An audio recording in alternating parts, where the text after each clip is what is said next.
Welcome to Let's Talk About It with Amora. I am your host, Amora. This show was created to provide a space for real people to share why and how they ended their toxic relationship and how they've managed to move on and live a beautiful life.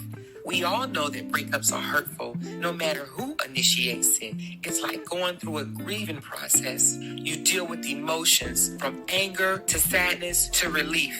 And that cycle may repeat over and over until you get through this process. Just know that these emotions are normal and is needed to completely heal in order for you to move on and love again or enjoy a single lifestyle. These stories are created to help others get through their process. So please sit back, relax, and listen to real life stories of surviving a toxic relationship.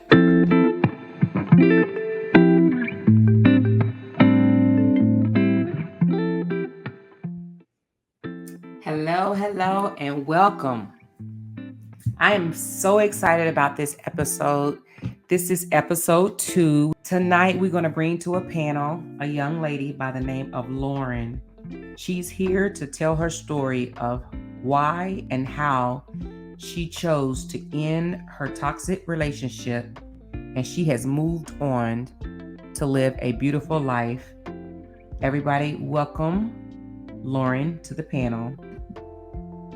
Hello everyone. Hi, Lauren. Hi, how are you? Thank you for having me. Oh, thank you for joining us. Everybody is saying hello. I don't know if you see the comments. I don't know if that's how it goes, but so how are you today?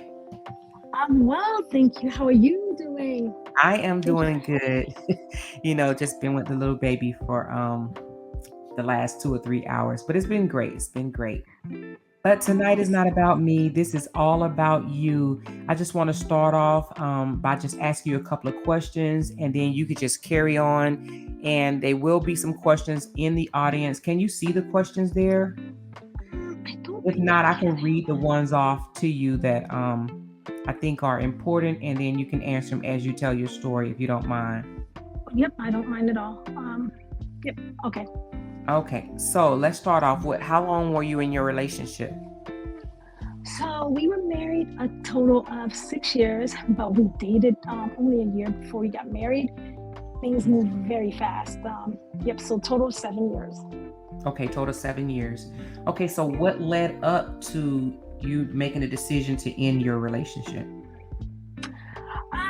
Well, the marriage was not good I'll say this, the minute that we got married, literally like the next day, he got very controlling. The next day? Controlling. Literally, like, it was just the weirdest thing. It was like Dr. Jekyll and Mr. Hyde. He got very controlling. I guess once we got married, he felt that, he had ownership, right? And so things got really bad a few months later, but immediately after we got married, I saw a change in his behavior in terms of, hey, you do this, you do that. And I would kind of, just side-eyed him immediately, like, what are you talking about, right? And so throughout our marriage, he went from being controlling to always threatening me to divorce me.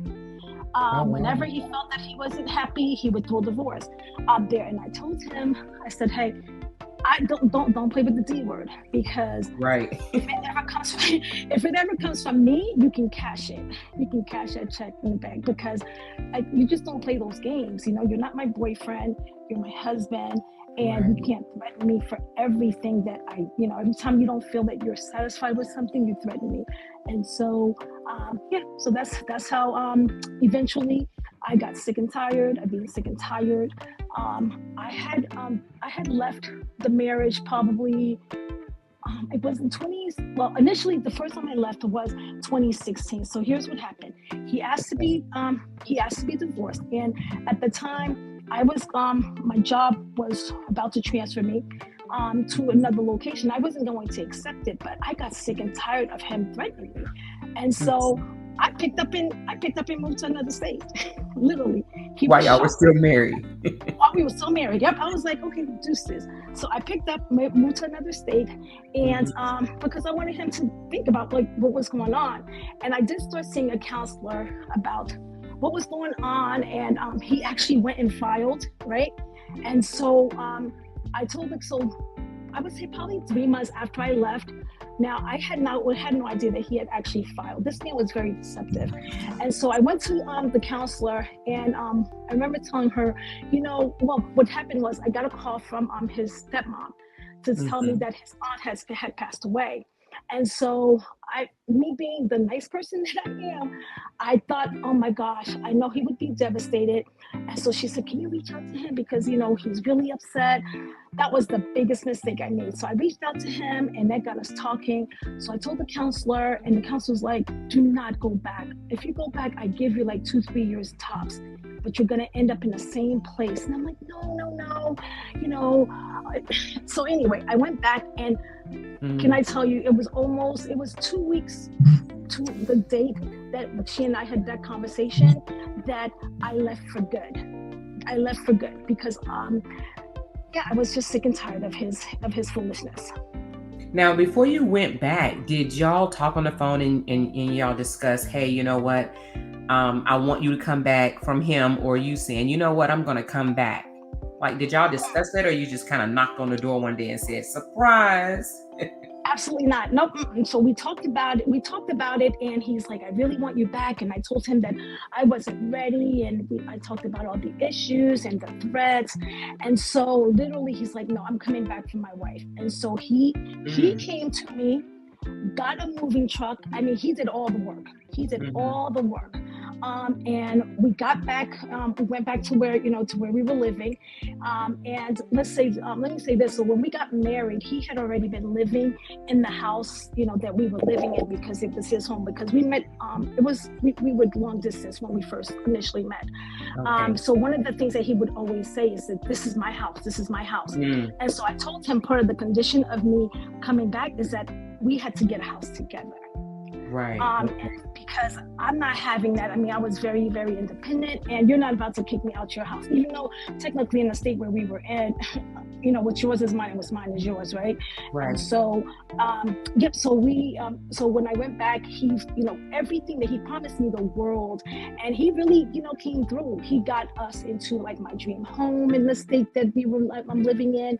We moved out, and I thought things were going to be good, but everything quickly changed. Like within like 7 months, we started to slowly get back to where we were prior to me leaving. And I was like, oh my gosh, no, not again. So I paid for us to get counseling. Okay. I mean, I really worked to just make this work because I'm like, no, I'm not going through this again. And so I paid for us to get counseling, and things were okay, but things would be okay, and then it would get bad. Okay, and then get bad. And what was some of his complaints to the counselor about, why you guys weren't getting along? Man, so he was a VP of a large organization. I remember him coming home to me one day and saying, you know what the problem is? My employees listen to me, but when I talk to you, you don't listen to me. And I was like, sir, I'm not your employee. Right. And so he told the counselor, and so at the time I was working a job that he really also wanted me to work, where if the money was, I had a very, very nice career. And so he told the counselor, the problem is that I wasn't cooking and cleaning every day and doing all these things. And the counselor's like, but she works like you work. Like, she's not a stay-at-home wife. And right. We didn't have kids. That means there was no kids in the pictures. But his biggest complaint about me was that I wasn't doing these things. Now, mind you, I was flying out every Monday and coming home either Thursday night or Friday morning. And so, what do you expect me to do? But little did I know that the whole time, the reason why he had so many complaints was because he was cheating on me. And never did I remember talking to my manager. We were heading to a meeting, and it was a black guy who was my manager at the time. And so he said to me, your husband's cheating on you. And I'm like, you've never met my husband before. Where would you get that from? And so he said, I can tell because he doesn't come to any events with you. I mean, he could tell. And I was like, no, we have issues, but that's not one of them. Like, I never imagined that this man was having multiple affairs. And so with all the complaining that he was doing, I felt like well, now I know part of it was pushing me out the door or using it as an excuse so that when I got home, he would then leave and, go do his thing. But I had no idea. I honestly, I was shocked when I found out that that was the issue. Now, was that verified, or you still kind of just thinking that's what happened? No, it was verified. That's how it came to end. Yeah, that's how the end was, because that's one thing. My deal breaker is I'm not going to deal with, with the cheater. Right. I'm not going to stay up at night wondering what you're doing. Here I am traveling for work. I'm not going to, check up on you to see, if you are where you are. That's stupid to me. And so if this is the behavior that you're going to partake in, we can just leave it. And so the way I found out, I remember praying to God about just show me like what's meant for this relationship. And y'all, so one day I was home. It was a Friday. I was home from traveling for work, and he just happened to leave his computer open. Now, I'd never checked into his. No, that's not how it started. I never checked into his things. I never looked at his stuff because I'm thinking, I trust you. I'm very, very trusting, more trusting than I should be. But what really happened was one evening, I had a trip to go to the next day. I came home from work, but then I had to leave the next day. Like at 7 a.m, and I needed to. I just had to go to the bathroom, which was weird because everything was. We had everything that we did was on the first floor, and so I went to, instead of going to the bathroom in our bedroom, I went to go to the bathroom in the hallway. Don't ask me why, but his phone was on a counter in the kitchen. His phone was like blinking. I picked it up, like when I tell you, like it was nothing intentional. I picked it up, and when I looked at it, I was shocked. Because he was getting text messages from a lady who was very close to his family. She was about 25 years older than him. I'd asked him about 25 years. I'd asked him about her prior to that because I saw her name come up several times. It was like she's a family friend. And I thought, when I looked at her picture online, because I went on Facebook and, to find her, and I'm like, oh, okay, that's a family. She's definitely a family friend, right? And so, so when I looked in his phone, she had naked pictures that she was texting him. It was gross. It was all type of stuff. And so I'm like, wait, what is this? As angry as I was, I knew that I didn't want to say anything right away. Because I'm like, okay, there's got to be more to this, and I got to find it before I say anything to him. So I canceled my trip. I was like, I got to go through his stuff. So then I canceled my trip. Next day, I get on his computer, and y'all, I found so much. It was so heartbreaking. It wasn't only her; it was women at work that he was sleeping with. I found out that there was a lady that was sleeping in my bed, my bed when I was gone. It took everything to not literally like me killing him that day. And so, and I remember my. Did you confront him about all of this? Oh, I did. When I confronted him, I literally could have snapped. I was angry. All I saw was blood. Like, I just wanted to get rid of him for real. I couldn't believe what I was saying. And so, I got a phone call from another woman who was my mentor at the time. And so I told her what was going on. She said, listen, you're either going to be in a body bag or an orange suit. You need to figure out what you're going to do, but this is not a good environment for you. And so I was like, I know. So I went back to him, and I knew that it was going to be done. So I told him, I said, I want to be divorced. And so he was cocky about it. He said, well, you can't change your mind about it this time. I said, I didn't change my mind about it the first time. I said, you're the one that came from me. I thought you were, you were going to be a man about this. I said, but come to find out, you're a scumbag. I mean, I called him every name in the book. Like, he had never heard me curse before, but that day, man, I was cursing like a sailor. You just unleashed on him, huh? Man, he never seen this side of me at all, because that's not who I am. And so I told him, I said, I don't want to be with anyone who brings this out of me. And so, yep. And so after that, so after finding, realizing that he was cheating, I was literally done. And so he came to me and said, well, how about I give you $50,000 and we're done? And I'm like, no, that's not how it works. That is not. Oh, now he just want to. It's almost like he just want to buy you out, like. He just want to buy me out, exactly. So I said, no, absolutely not. So I was like, no, I'm taking this to we're gonna deal with this the proper way.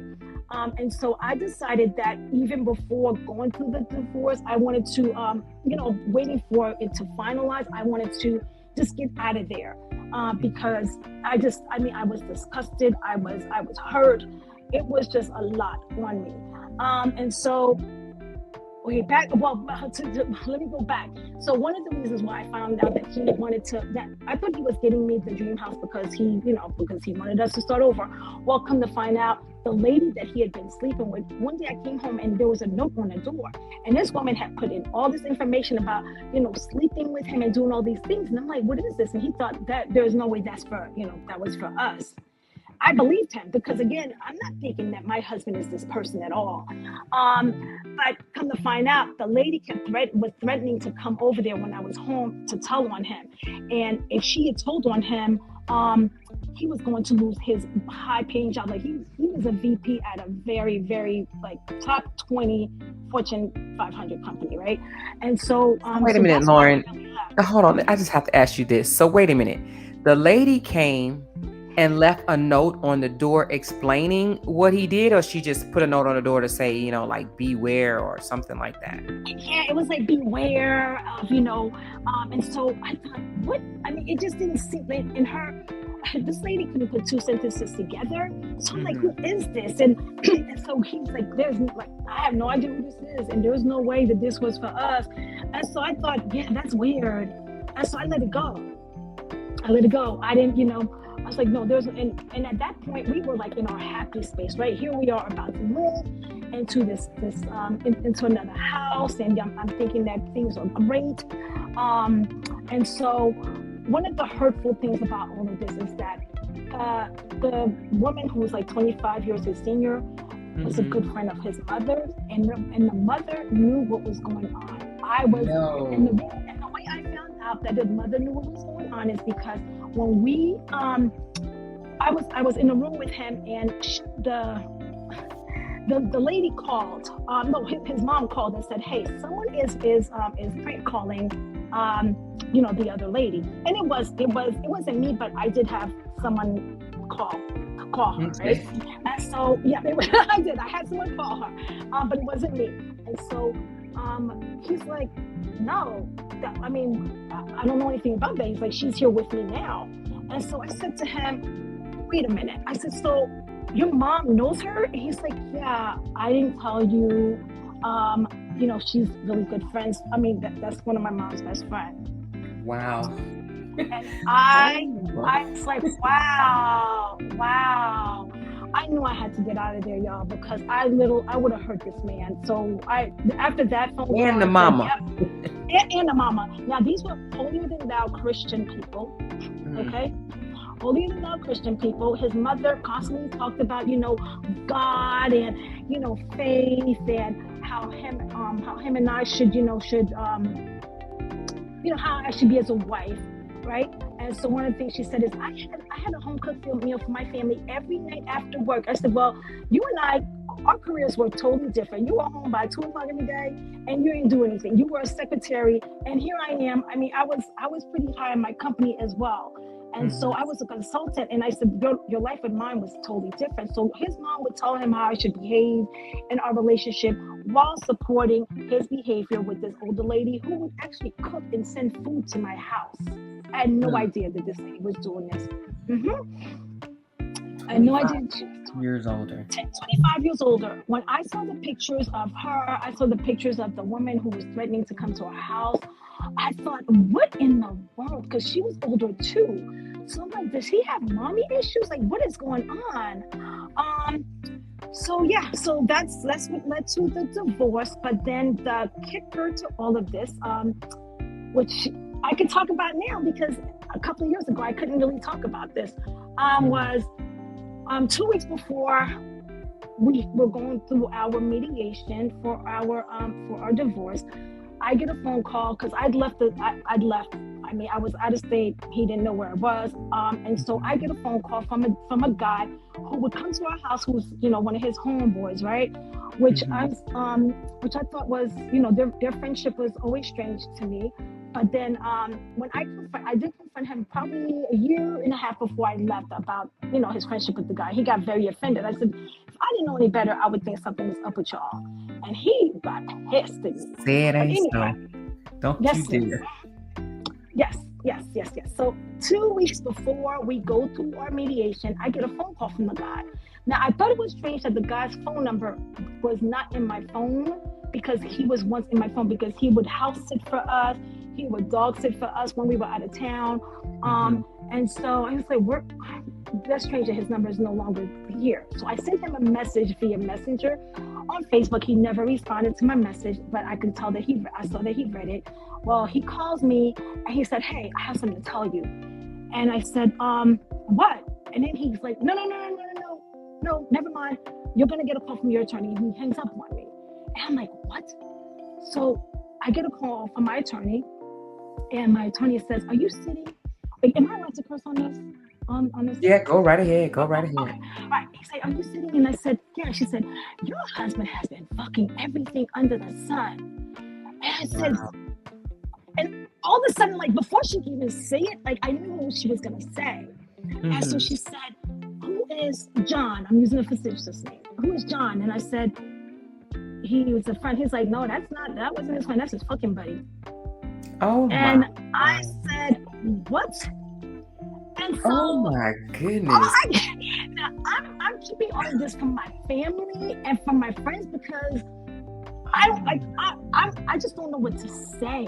I I don't know what to know. say. That I'm was just. shocked. But I mean, were you really sitting down? Because if you wasn't, I know that made you sit down right there. listen, I was sitting down and I think I was just numb. I was just numb. I didn't know what to think. Oh I my didn't know what to goodness. say. And so I said, well, okay. And so she said, oh, we have proof. And I said, well, can you send me the proof? She said, oh no, because you're not about to mess up all the stuff that I put together for this mediation. She said, but I'm gonna use this in my back pocket, and you're gonna get everything that you want out of this marriage. And so I was like, okay. Whew. Anyway, I get back to where we lived. Go to mediation, and this lady shows me pictures that I never imagined Of him and the guy, or just of him another? and the guy, of him and the guy, Oh my goodness. of him and the guy, and I thought I was going to faint. All I could do was cry, and it was like a silent Oh my cry. goodness. And so I told her, I said, I just need you to handle this because I have no words. I said, I need you to be my voice today because I don't know what to say. Mm. And I'm so glad that I didn't find this out when we were there because y'all, I really would have been in jail for real. I know, because Um, like, how do you even ask them? Is this true? Is this real? Like, how do you even get out of that if you there's pictures? exactly, exactly. So Oh thank man. God I never had to confront him. My attorney sent the pictures to the other room, and so his attorney was aware of what we had. His attorney, we caught them off guard, right? And so yeah, so I got everything. I mean, for a marriage that really was short, I got 50% or more of everything. So he um just went ahead and agreed to everything because had to. he didn't even want to have to be questioned about it. Right. And so here's the other kicker is that I didn't realize that he was actually that he got engaged quick right after we broke up, and I have no idea who he's married to now, To or even a if he's woman still or a married. man? I couldn't tell you if he's married to a woman or a man. Oh my When I tell like so because we didn't have kids, I cut I everything was just off. about to ask you, Everything so you off. didn't have no kids with him? No, thank God. Thank God I we didn't have kids. know. Oh we were goodness. supposed to we were supposed to adopt a child, and that was another betrayal, because we were going through the process and we actually got approved, but he lied to me and told me that it didn't go through, but it had gone through, but he declined it on both of our behalf, which I really could have sued him for. But I Oh found wow. all of this information was found out afterwards. Like, I was literally sleeping with my enemy. um I had, Seriously. yep. Like, even towards the I never really had a desire to have sex when we were like, probably the last couple of years that we were married. Like, I was disgusted by him and didn't know why. Like, because I just felt that there was a level of betrayal going on, and that but I had no desire to be with him at all. And so so after mediation, again, I had not spoken to him since the day that I walked out, because I never had to.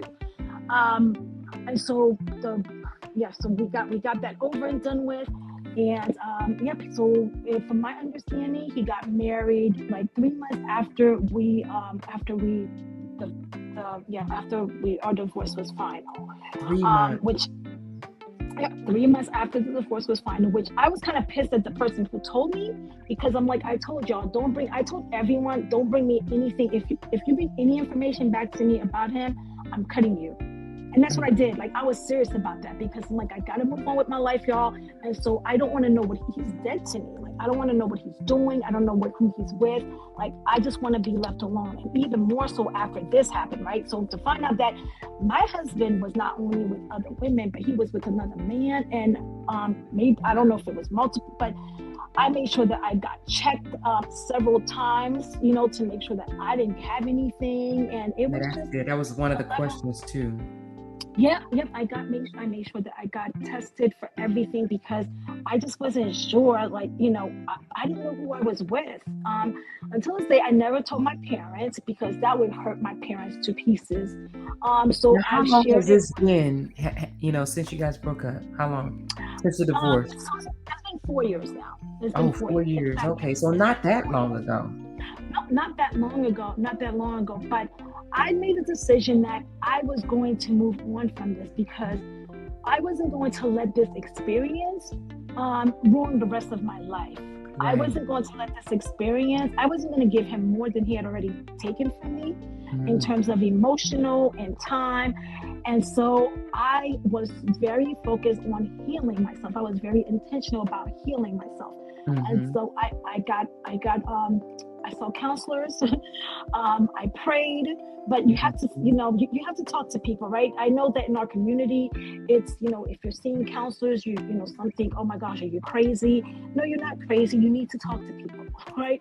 Yeah. So in Absolutely. addition to prayer, you have to get help. And so I was very intentional about getting the help. So the day that I flew back to where I currently live, I made sure that I was hurt. I was hurt. I'm human, and Yes, even if absolutely. even if you want the divorce, you're still going to be hurt, because this is someone that you got married to, you made a commitment to. And Right. so I knew that I was still going to be hurt about it, but I wanted to make sure that I healed. So I told myself, I had a to-do list of all the things that I needed to get done. And I told myself, if I got up at least one, to get one thing to check off my list, I was progressing. And that's what I did. I mean, I came home, and that first day, I laid in bed and I cried, and I went to sleep. I didn't want to talk to anyone. My Did you ever friends, blame yourself for what he did with the man? uh, At least, did you blame yourself at all? because it had nothing to do with my character. It had everything to do with his character. Right. And so, It's true.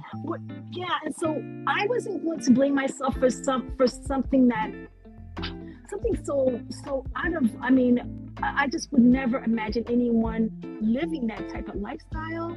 I Right. was raised like by a Baptist minister. Not that I was a goody two shoe, for sure. I definitely wasn't. But Mm-hmm. I never had any. I never lived like that.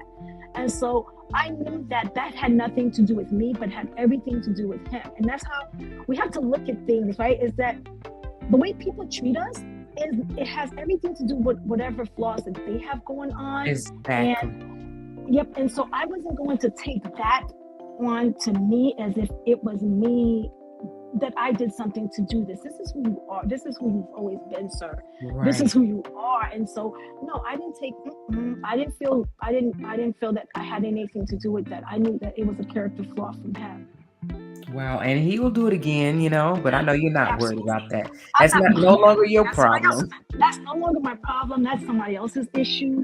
And so, yeah, I yeah. have a couple of questions. I'm feeling the answer already before you say it, but I'm gonna ask you anyway. Yes. Is there anything that you miss about that relationship? Zero. Zero. Zero. I mean, seriously, because like I told him, the day that I asked you to divorce, I'm done. I'm done. Right. And You did you know, say as that. You women, did. yeah, as women, I think that we're out of the relationship before we finally say that we're done. And so for That is me, true. I had already checked out, and so there is. I can't think, and I know it sounds crazy, y'all, but seriously, when you've been betrayed to this level, there's not one thing that I can think about him and say, oh, I miss how we did X, Y, Z. No, not at all. Not a Um, thing. not a thing at all. And so and because I was able to cut him off 100%, and perhaps that's what helped me to heal. But I could have like stayed, you know, in his life at some level, right? In terms of like following him on social media, or or talking to people who knew what was going on with him. One thing that I did feel good about, and and I don't feel bad for feeling good about it, is that I found out that he did lose that amazing job that he had. Oh, he lost the Because job. he lost it because that lady that I told y'all about, she The, eventually told. the one, the 20, no, not the 25-year, the one that was 25 years older, or the one that left the note on the door. No, the one that left the note on the door, because she worked for him at Oh, the so she company, was a and that little was against. stalker. Yep. And so she told on him, and I found out that this man lost. He was getting paid more than $1 million a year. Oh wow, he lost that He all over lost some. all over some Oh my, booty. all over some booty. Really? All over some booty. Yes, yes, But yes. he got more than booty though, and he was messing with more than her. Goodness. He was. He was messing It with sounds more like than he may her. have some type of sickness going on. He needs. Let me ask you something. Yes. Sonia wants to know, how old were you when you married him, and how old? And I'm asking, how old was he? Okay, so I was 40 and he was 36. So he was He 4 was years 36 younger than me. doing all of this. Yep, he was 36 and I was 40. I thought you was So about he to was. say like, I don't know, like maybe 20 something, but Nope. dang. Yeah, we both got married when we were. No, I'll take it back. Hold on. No, 42 and 38. 42 and 38. I was 42 and he was 38. Gosh, this COVID thing's got, 42 and 38. So yeah, he was 38 years old doing all of this. So he was 38 too years old to all be of this. doing what he's doing. Too Period. old to be doing what he was doing. Yes, like, dude, what is your issue? And I'll be honest, so when I got married to him, right before him, I was married to a guy who was I'm not married, I'm sorry. I was engaged to someone who I was 100% attracted to, but this dude was like a player from God knows where. I mean, he was awful. So I said, okay, there's no way. And so when I met this guy, I thought he was the total opposite. Like he really wasn't even my type. I'll be honest. He really wasn't even my type. And so I thought, no, like he's a good guy and everything checked out on paper. I'm thinking that, okay, this is good. Not knowing that he was worse than the guy, but he made my ex fiance look good. So you gave up the known cheater, Yes. right? To the closet cheater, to the one that you had no idea. No idea. The closet cheater. Exactly. Oh my goodness. So he no, there's nothing at all that I miss about him. In fact, there are times when if I think about it's like something will come up and I'm like, oh, like it just gives me the chills that I was even there with him. Right. Like even like the house that I thought, oh my gosh, this was my dream home. But when I look back at like I'll have pictures sometimes that will pop up from my phone, and it just looked like a haunted house. Now, does he after still that. live in that house, or you guys had to sell it and Yeah, split the profit?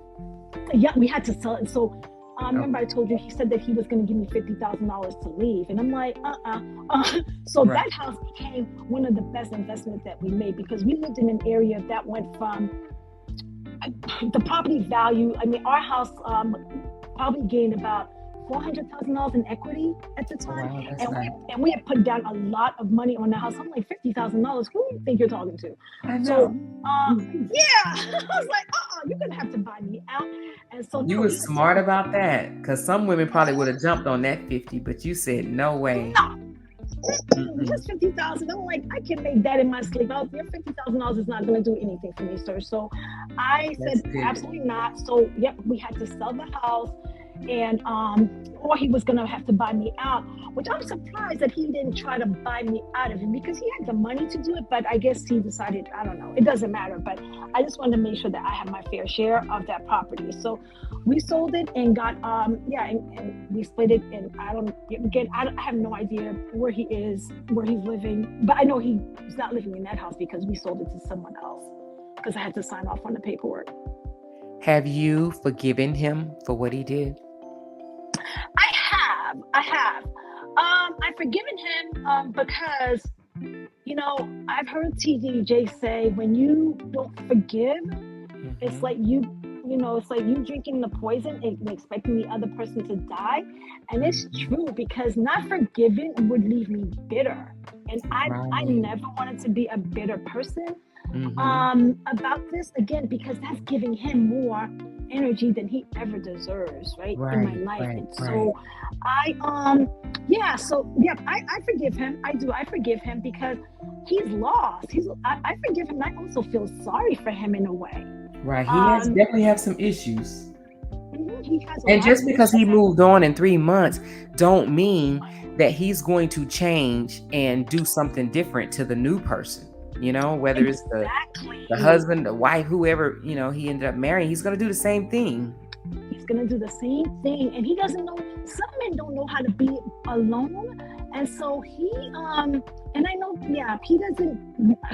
I don't care. Yeah, and I don't. I feel sorry for whoever he's with or whoever he's been with over the last few years, but he's just no longer my problem. So Right. I'm able to now talk about it. The first year, I had to cleanse from all of this. It wasn't overnight, but I have to say, once I left, I knew that I was going to purge anything that was left behind Mm-hmm. from that relationship. I because of COVID and everything that's been going on, and I've become a caregiver right away. I haven't dated as much, but it's not because of that relationship at all. Right. So it's It's not because like you don't trust men. You just, no, the time hasn't permitted for you to get back into a exactly. committed relationship. Now, have you dated at all since I then? have, yeah, I have, and one thing that I know for sure is don't ignore the signs, y'all. Don't ignore the signs. I promise you, I saw signs, but I ignored them. Now that I go back again, because I created a perception of who he was in my mind, so I ignored the signs that I did see. What were some Does of the that make signs sense? did you see? Oh yeah, Um, it makes sense, but I yeah. want to know the signs. Like, what did you see that you said, nah, that's not it. Nah, that's nothing. Like even with the guy, like there were a couple times when I thought, like, is he bisexual? I And you were did. speaking this about the guy or about your guy? About him, about my guy. Okay. There were things that he would like just the way he moved sometimes. And I was like, that's interesting. Right? And then you like let it go. And even with the guy, right? When he first brought the guy over, I was like, that's interesting that you would be hanging out with this dude. But okay. And I remember one day I saw the guy, there was a snowstorm, and the guy was riding around like in a bunny hat on. And I was like, literally, I'm not even making this A up. bunny hat. A bunny hat, yeah. And so I was like, your boy's outside in the snow in a bunny hat. And he was like, why do you have to be so judgmental? And I'm like, why do you he would get very snappy whenever I would say anything about this man. Oh. Mm. So it was so even with the marriage, right? I remember thinking like he proposed to me very quickly. I mean, within And that's why I wasn't surprised that he's getting married, right? Because right immediately, because he did it to me too. He was not in he was not in a relationship. I didn't think at the time, but we met let's say in March, and he bought a ring like by June, the year that we met, and that kind of scared me. I was like, whoa, whoa, whoa. And so he proposed to me right away, and I Did was y'all so meet in the doubtful. church by any chance? No, ma'am. This is how Okay, we met. okay. Nope, we did not. Someone, um, someone set us up on a date, right? But it wasn't. Oh, No, okay. actually it wasn't even a date. So someone asked me to take him out because he was in the city where I was living at the time. They asked me to meet up with him because he was new to the place and he was only there to work temporarily, but he was looking for stuff to do. So I remember sitting there across from him and thinking, oh, who can I set him up with? Because I totally was not attracted to him and wasn't looking at him that way, right? And so I was like, oh, who can I set him up with? Who can I set him up with? Well, lo and behold, like we started, him and I started, like he started pursuing me hard, very hard. And so that's how we got together. Like it wasn't anything that, that I wasn't looking for anything at the time, but I guess maybe he was because he had just gotten the position to be this VP at his company at the time. And I think he felt like he had to be married because that was the environment that he was in. All the white men around him were married with families. And so he felt that he had to go into this position either with the fiance or married, which is what, yeah. So I think that's what it was. And that's why perhaps he pushed it, but he pushed it hard. So so he proposed like he bought the ring in June, which I found out, and it scared the living crap out of me because I was like, why would he do that? And then in August he proposed, and in January we went to the Justice of the Peace. I did not want to have a wedding. I did not, and my friends and my family were like, what's up with that? I just felt in my heart that something was wrong with this. I did, but then Now, did he want a wedding though? He did, but I was like, no, listen. I mean, Okay. I forgot but we didn't have a wedding. We just went to the Justice of the Peace, and because I just didn't feel like putting in which I should have known. It's not because I'm a very girly girl, and I love all things that are just beautiful and fabulous. And my friends, they all questioned me about it. My friends were like, something's up. And I made excuses all the time. I made excuses for my relationship around my family and my friends all the time. My dad and my mom felt that something wasn't right. And I was like, no, y'all are like reading too much into this. Like he's a good guy. And everyone around me, kind of the people who were closest to me, they felt something wasn't, but no one could put their finger on it. Wow. No one could, and neither could I. Now, did you ever go back and talk to his mother and say, you guys could have told me that he was, pitching for the other team? I mean, did you ever conversate with her about it? No, I told his mother that she was a scumbag. I did. Yep. I'm not disrespectful Her face to over my the elders, phone. but I was like, listen, I said, you are a scumbag. I said, you're a fake Christian. And I never speak to my elders that way. But I went off. I said, hey, you knew that she was fucking. And here's the thing: is his mom and his dad went through the same thing. So they had been divorced, and his mother, till this day, I'm sure. I know by the time we were divorced, she was still suffering from the man that she lost like 15 years before that, right? And so I said, how dare you put me in that position when you went through it and you still heard about it? I was like, but one thing about the difference between me and you is that I'm gonna get over this. But I told her she was crazy. I told her she was crazy. Yep. I was like, you did not tell me that your son, and I don't like to use the word, because you gotta be respectful to the LGBTQ and all that stuff. But I was like, you did not tell me. Yeah. So I was like, who knew? But his mom did not believe that this was the case, right? So here's something else that ended up happening. The guy called me the first Thanksgiving after my divorce. He called and said, and this guy, he was slow. He said to me, I really miss him. And I said, let me ask you this. When were you gonna tell me? And he said, I'll be honest with you. He told me that he was going to leave you like the year and a half before so we can be together. Oh, wait a And minute. when, Hold on. So this is the guy that he was with talking to you now. yes, talking to me. Yep. So he Oh, was the only. So he had not been blocked because his number was no, his number wasn't saved in my phone. So he mm-hmm. called me and said, "Hey, um, I just wanted to tell you," and which was weird. I said, "Why would he be calling me to tell me that he misses my ex-husband? Because he's my ex-husband at the time." And Right. so I said, I was like, you know what? I didn't want to talk to you, but I do. I have questions. And so I asked him, I said, when were you gonna, when was this gonna come out? And he told me that my ex told him that he was going to tell me, I think a year and a half before, and that, he told him that we were gonna get divorced and that it was gonna be him and the guy.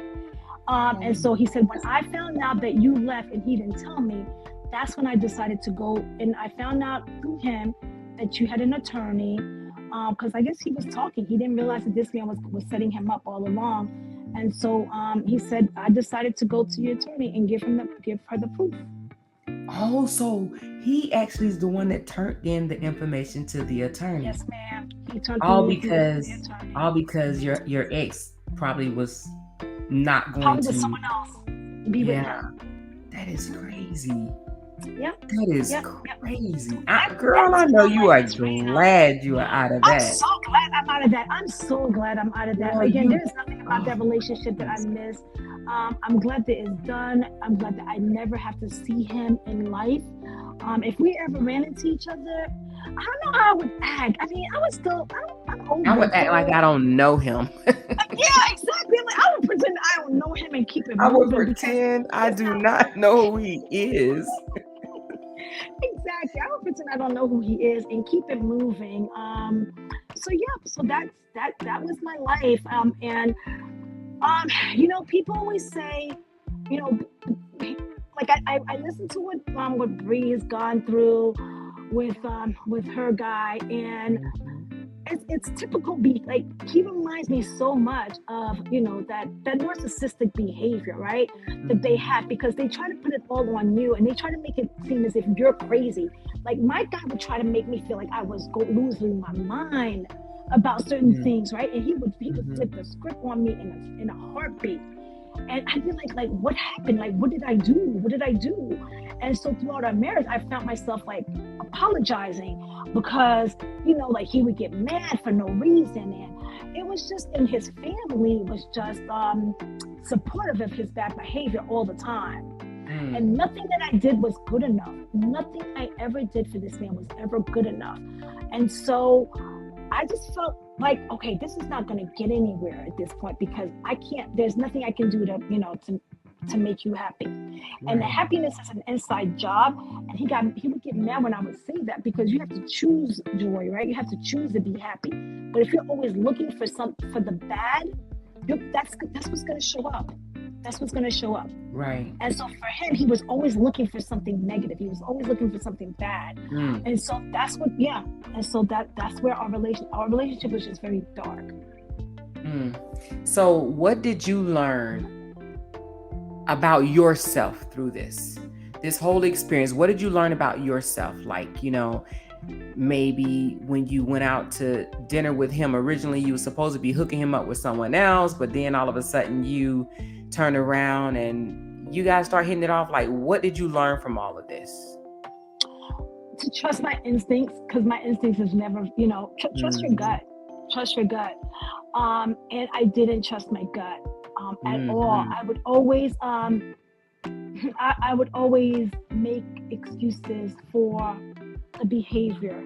I would always make excuses for how he showed up. Um, Mhm. Even though everyone around me saw things, I would always, I would always choose to make excuses for things Mhm. that would go on in our relationship. And so the biggest lesson is to trust my gut.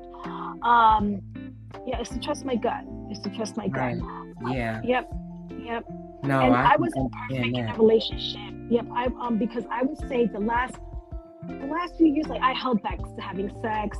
I wasn't, like, I was very I started being very cold towards him. I was very Mhm. so in that sense, um was I wrong for doing that? I don't know, because maybe that was me following my gut and what I was feeling, Mm-hmm. right? And so I did become very detached. I wasn't very I stopped being, I just became someone different who I'm not, and Right. that wasn't good. Hmm. Mm. Yep. So, what Yep. advice would you give someone considering leaving a toxic relationship if they're still Um, in it right now and they're just holding on to threads? yeah, I think once people, when people show you who they are, please believe them. Mm-hmm. Please believe Mm-hmm. them. You're gonna waste years. You're gonna waste more energy waiting for someone to change, and people don't change like that. They don't. Um, People are gonna show up. I mean, people are gonna treat you the way you allow them to treat you.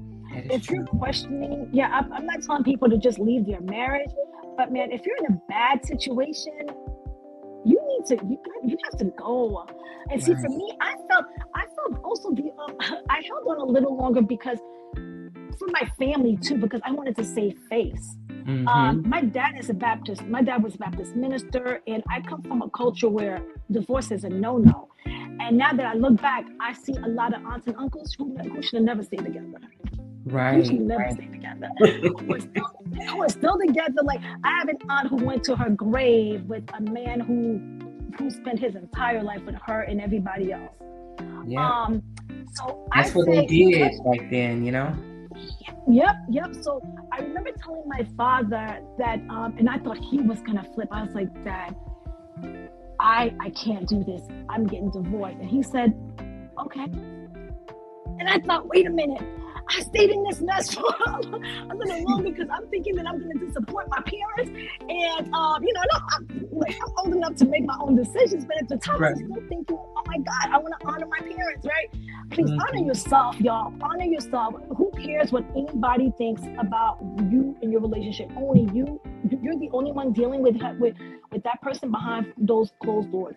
People looked That's at me like I was crazy because they looked at all the things that we had. Like, oh, yep, y'all had the material perfect, like things. Yep. all the material things, like the cars, the house, the Mm-hmm. this and the that. And I'm like, you go in there and live with him. You go do that. But I'm not Right. doing that. I was like, I'm out. Like it's not even worth it.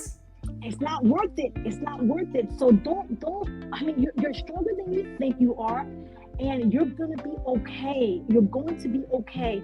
I have a girlfriend who's been saying she's been saving up to get divorced forever now, and she gets. I mean, this dude hits her. This dude is very. Some of the stuff that y'all seen that our age has shown, she goes through that, and I'm like, what are you saving for? Like, what are you saving for? Like, I've offered her, hey, I will pay for all of it for you. Like, but I'm like, no, you want to stay there but if you want to stay, you want to stay, but just know that you're wasting your time. We don't get time back. We can always make money back, but we don't get time back You ever. don't So get if time back.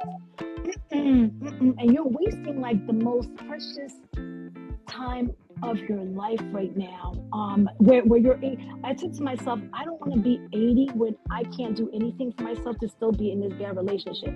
I can Right. leave now and start over.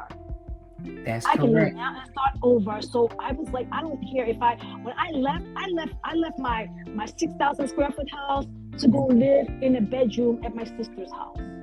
Wow. That At speaks my sister's volume, house. Lauren. Yep. Because And some so people want to stay because of the material thing or because of the money, because of the financial exactly. status that they have. That's a lot that you did. You took a big step. Big I step. took a huge step down, right? Because I left my high paying job. I left everything. Like, Oh, I you left literally, your job too? I did. I left my job too because I had to Because move you out of left my the new state, job. right? I did. I left the Yeah. state. So I left everything.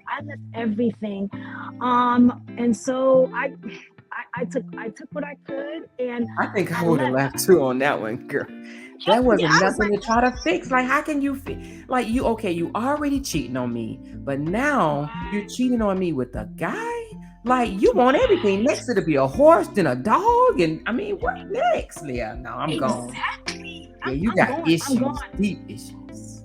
Exactly. And Terry, you're right. Don't stay until he really hurts you, right? And so I felt that he had a very bad temper. He had never he grabbed me one day and he grabbed my clothes, but he had never put his hands on me because y'all, if he would have put his hands on me, we would have fought because And you know what, Lauren, I've never seen you, but I bet you short, aren't you? I You know, the short ones, they be like, I'm ready to square up. I don't know what it is about short women, but we be ready to square up. was like, dude, I don't get like he was 6'2". I'm like, oh, I'm about to like if he put it, I was about to square up. I'm gonna beat his butt right here. Yes, so he never. But that day, I was like, yeah, we can't be together, dude, because this is too close. This is too close. Yeah. This is done. You're gonna take me out of my character messing around with you. Yes. When I started cursing like a sailor, y'all, I was like, who is this person? I started behaving like a big hood rat. Like just just saying things like out of the ordinary. Oh, and the other thing that happened is that older lady, she ended up calling me too one day. Whew, this was while I was still there. This was while I was packing. Okay. What did she have to say? So funny enough, she was like, yeah, he told me that he had lied to everybody about me. He told people that I was lazy and that I didn't want to do anything. Now, y'all, not to toot my own horn, but I was like the shit at the time, right? So I'm like, ma'am, he didn't tell you that I do this and I do that, and I mean, are you serious? This is what he's telling you? Like, he told his parents, like we had a storage room in our house where we put stuff. So he took a picture of that storage room. Now, our house was immaculate. He took a picture of that storage room and said that that's how the whole house looks. Wow. And that I was a slut. Like, he would lie. He would tell people so many lies about me, including her. But I went off on her. I'm like, I went off on her. He wanted to make people believe, like, he wanted to paint a picture of you in a negative light. So people won't be like, oh, you lost something good. You know what I mean? Right. Yeah, exactly. So he talked about me he lied about me a lot. He told people things that I was like, where is this? I mean, I believed what folks were telling me, because I'm like, everyone is getting this from him, right? Everyone is not a liar. Like, you're telling them all of these bad things about me. And so yeah, he lied about me a lot to people. So people thought that his family and his friends thought that I was a monster. He portrayed me to be like a monster, and that I was, just this, I don't know, this chick from around the block, right? And so, Lauren, I think we lost your.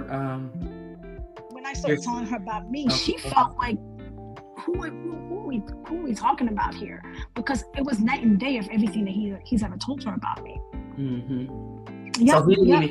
So wow. So let me ask you something. So you said that you left and you came back, okay? So now that didn't work. So what advice would you give someone else that has just left and they're even contemplating on going back? Because with those 30, 60 days, you start missing them and you're thinking about them a lot and you just want to go back. So what would you say?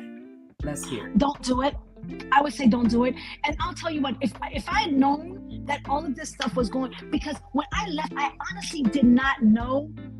Like, I was confused. I'm like, why is our marriage not? Because I didn't have all this information about him. Right? I didn't know that all of this was going on in the background. Like, I was confused as to why our marriage had even gotten to this point. But again, not trusting my instincts. Like, I just didn't have any of this information. Had I had this solid proof that this was what was happening, I would have never gone back. But I just thought, okay, maybe we were just, not getting along because of, making excuses. Don't make excuses for these people. Don't make excuses for his behavior or her behavior. Just trust your instincts. Don't go back. Don't go back. Don't go back. Don't go back. But no, but this time with all of this information, there was no way in hell that I would ever go. No way in hell. You couldn't pay me. You couldn't pay me to go back to that. No way. Not even, oh, I'm going to go get help. I'm going to go to counseling. I'm going to do better. I'm going to fix it. Heck no. Fix it for Heck somebody no. else. Fix it for somebody else. I was like, I'm out. I'm out. Yep. Mm-mm. Fix it for somebody else. I am out.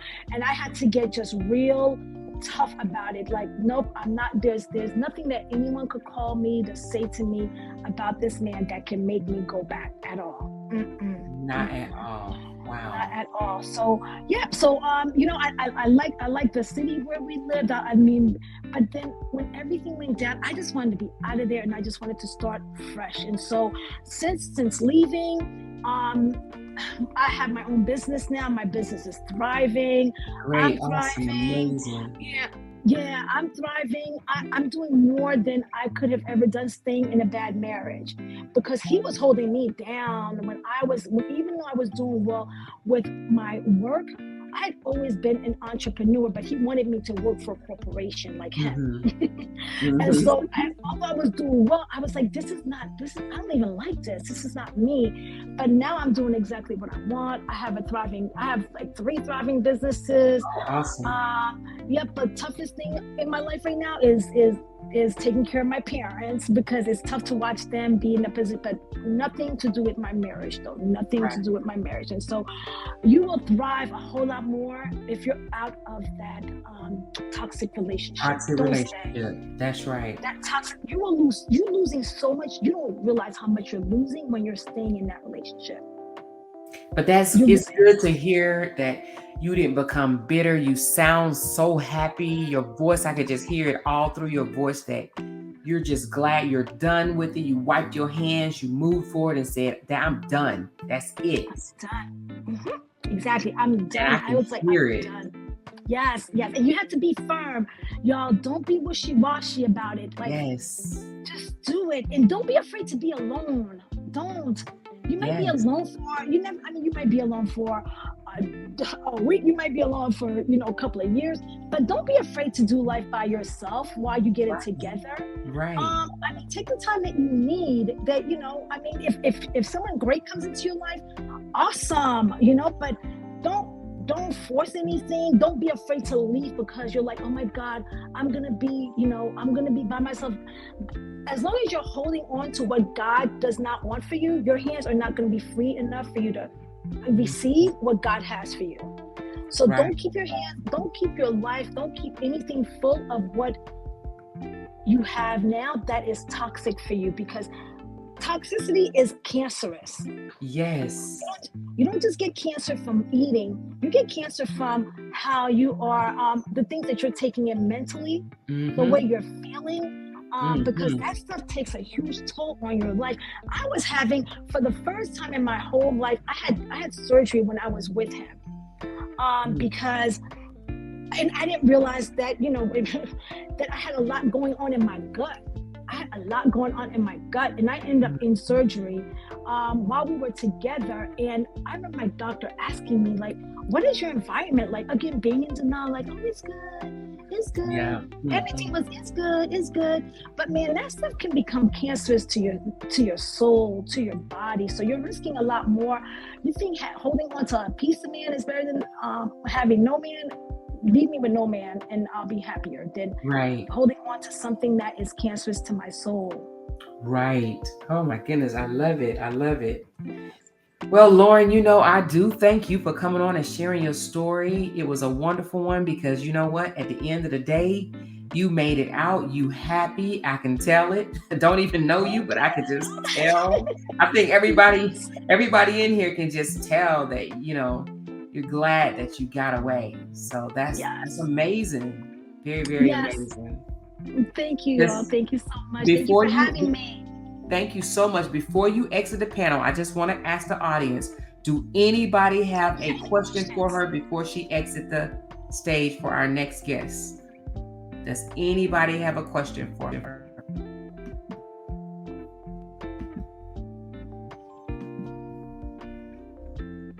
Okay, it looks like everybody is saying thank you so much. Yes. You're welcome, everyone. You're welcome.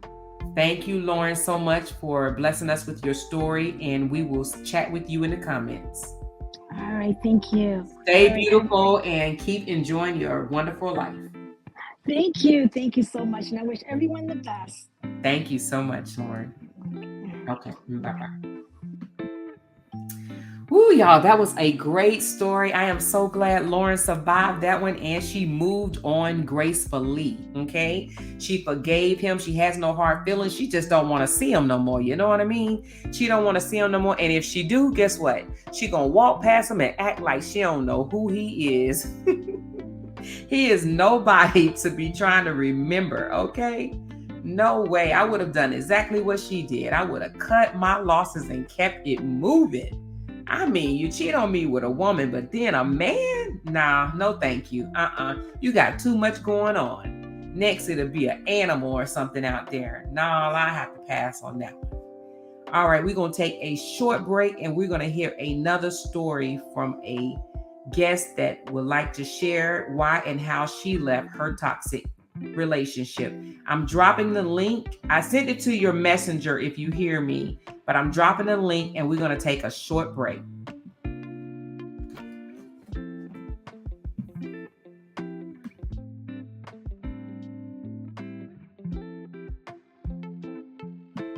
Okay, we're waiting on our next guest to come up to the panel.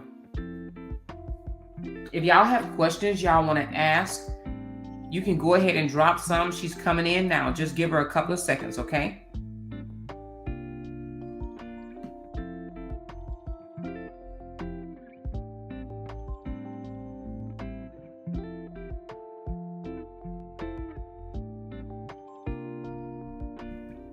While we're waiting for her to get her device up and ready, please make sure you hit the like button, please, and leave comments as well. I do thank y'all a lot.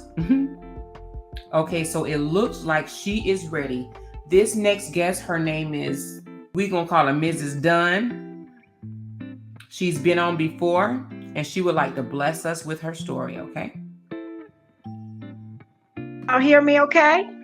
Hi, Mrs. Dunn. Welcome Hello. to the panel. Hello, everyone. How are you? I'm so glad to be on this panel tonight. I've had such a trying day. I've been agreeing to do this for the longest. And sometimes the enemy doesn't want you to tell your story because it's going to bless somebody. But as I was talking to Amora, I wanted to let you guys know that I too have been married in a very, very toxic, abusive relationship. There's 9 different forms of abuse, and I was the one talking about abuse as well. I'm a social worker here in Birmingham, Alabama, and I have talked to so many couples and people going through situations. I went through verbal abuse, I went through physical abuse, and I went through mental abuse. The first abuse that I went through, he was, first of all, 10 years older than me. He was a captain in the military. Oh, wow. I was a hairstylist. I made good money. He made mega money. He graduated from a local area high school as well as myself. But anyway, someone wanted me to meet him. And I kept wondering, why do you want me to meet him? I mean, why me? They said, well, y'all have a lot in common. Y'all ever heard that before? We had nothing in common, but I liked the idea of being a captain's wife, getting to travel and having security. And I think we all love that. The thing that people get twisted is God is the one who promotes people.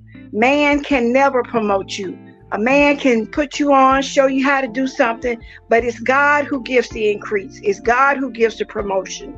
So whenever you in life and yo whatever you're doing, you might just be selling brown sugar, or you might be just selling yam pies. But whatever happens, the favor comes from God. Promotion comes not from the north or the east, but it comes from the Lord. So anyway, I was prospering, he was prospering. And we had our first child, and it started before then. I had just had back surgery, and I washed his clothes. I washed all our clothes. He ended up, we used to go in each other's wallet. We used to look at each other's stuff all the time. It was something that we knew we could do. It was never anything that we said we wouldn't do. But the minute he didn't want me to have his wallet, I knew something was wrong. Never did catch him cheating, never did see him cheating. But I witnessed some things that made me very uncomfortable with the way he was acting. I had his wallet and I had just had surgery. He closed me up in our door. So I knew that something was wrong. One of my friends came over and got me and took me to the hospital because I had just had back surgery. So I had no business having no kind of pressure on my back. Well, I ended up going to the doctor and just having a little breakthrough bleeding. Everything was okay. And I told him, I said, if the police comes out here for us one more time, and what I gather, y'all, it's just like the other situation. I'm not going to say the names, but we were fighting a lot. And I was just trying to save face. My mom and dad had been married 60 years. And I wanted my marriage to work as well. What kind of woman doesn't want her marriage to work? She will do everything and anything to make her marriage work, because I would have too. Mm-hmm. So anyway, what ended up happening, we got together and we, like I said, as the time went on, the next time the police came out, I ended up leaving myself, me and my child. And hold on a minute, somebody's knocking at my door. Hold on 1 second. Okay. So anyway, let me go ahead and cut to the chase. So what I ended up doing is I ended up leaving that night, and we were always into it. But I was standing up on a chair one night, and he came and said, "Hey, you think you all that? Ain't nobody gonna want you if you leave me. What are you doing up there? What you looking for?" And what I was looking for is something when he shook the chair, because I like to fail. And like I said, I had had back surgery in earlier weeks. And I was looking for something for him messing with me, but I didn't never want to be that person to, have a weapon, because everybody don't need a weapon. And that would have been a bad thing for me to have a weapon at that time. So anyway, he shook the chair and liked to knock me down. And so the next day I started telling my family the things I had been witnessing, the things that had been happening to me, the things that he had been doing to me. And I was trying to stay and make it work. So when I told my folks, they said, "No, you ain't got to put up with that." And so I told them, I said, "I tell you what, when he goes to work next week, I'm going to pack my stuff and leave, me and my baby. And I'm going to file for a divorce, because we had been fighting so much, back and forth. And I was just afraid that something was going to happen." So the police took it as a joke when they came out. One time, they came out several times. There's so many times I can't even tell you all the times. But they came out and they began to laugh one time, and I filed a complaint against the police department, and I won the case. And then, because they didn't take me serious. So now I'm going to go back and I'm going to put a cork in this right now. That's the worst thing that the police can do when they come out and a woman has called and said, "Hey, my husband is abusing me." Okay, that is one of the reasons why I decided to become a social worker, because I wanted to help women in abusive situations, drugs, alcohol, and family. And I really specialize in women and children, but I help anybody. If you got a heart, you help people. So anyway, to make a long story short, I left, and I was so hurt that my marriage didn't work. I didn't know what to do. I didn't know what to tell people. I told the untruth because he was my son's child. I mean, my son's father. So I wanted to give him a good look at the end of the day, but I still wanted people to know that he was a monster. So we would go places and folks would say, "Oh, does he have a brother?" And I thought, baby, you wouldn't want nothing to do with him if you knew how he was. You wouldn't want nothing to do with no brother, no mama, no dad, and nobody. So anyway, I said this, and I'm going to say this. There was so many times I didn't even know that it was abuse. And I'm going to tell you the reason why a lot of women don't file is because they've had experiences with policemen that come out and they half do it, they half report it, they laugh, they joke around, they cut up with him. "Oh man, you're a captain in the military," and all of that. giving him accolades like he was all of this and all of that. And I have called y'all because I'm being hurt in my house. So many times when it happens, a woman don't even know that they're being abused. Somebody have to tell them. So at this time, I left him and I filed for a divorce. And I took my child, like he told people. I left the house when he came home from work, wasn't nothing left. Even the dog was gone. Yes, I took it all, everything, because I felt like it belonged to me. To give my child a life to where he could see peace, love, and happiness. To see, for him to think that he's supposed to be in that environment, and not for him to think that he should treat a woman like that. And I tell him right now, he's serving our country in the Marines. And I tell him, don't dog women out. If you don't want a woman, don't start up a relationship, and especially having a baby and all this stuff while you still young and in your career. I try to tell my child the right thing to do. I try to tell other people's children the right thing to do. But it doesn't mean that they're going to do it. Okay, when a person is grown, you can only suggest. You can't make them do nothing. Right. But at the end of the day, I want to tell you, I met someone else, and I am happy. I'm doing well. My life has turned around for the best. And I'm going to tell you, I said this, and I told Amora last night. I said, I got to say it. And I know the world might not like it. But for sometimes, the best way a person can get over somebody is to get up under somebody else.